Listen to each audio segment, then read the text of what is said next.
This case starts with a chilling 911 call that involves a mother reporting that she found a human head and hands in her son's closet. This is a story of Brian Cohee Jr., who murdered and mutilated an innocent man, Warren Barnes, someone he had never met, just because he wanted to satisfy his sick curiosity of what it felt like to murder someone. Strange things started happening beginning at 2 a.m. on Sunday, February 28, 2021.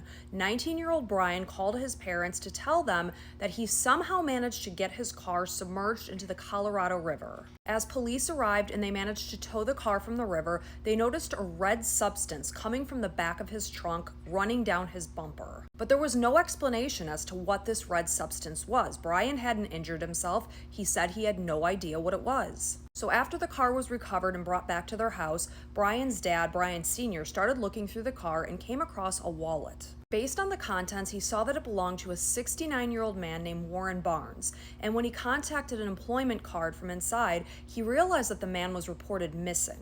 On top of the wallet from the missing man, he also found this knife in his son's glove compartment. So everything started to come together. He thought about this red substance that was dripping down his son's bumper, paired with the wallet, paired with the knife. After he shared this information with his wife, Terry, it's likely that she felt very unsettled. Brian wasn't home, so she took this opportunity to go into his room. As she started rummaging through a storage bin, she found a garbage bag that was double bagged, and when she got past the first layer, she was horrified. She saw old blood and maggots. The true horror came when she exposed the second layer and she noticed a human ear that was attached to a human head. As Terry frantically called 911, she told the dispatcher what she'd found. She said there was a second bag, but she was too scared to look inside. When investigators pulled up to their Grand Junction, Colorado home, Brian chillingly said, "There's a human head and hands in my closet." Over the course of 2 hours, Brian spoke with investigators in an interrogation room and went bit by bit with every detail of what happened. He said he went out for a drive at 11 p.m. on Saturday, February 27, 2021.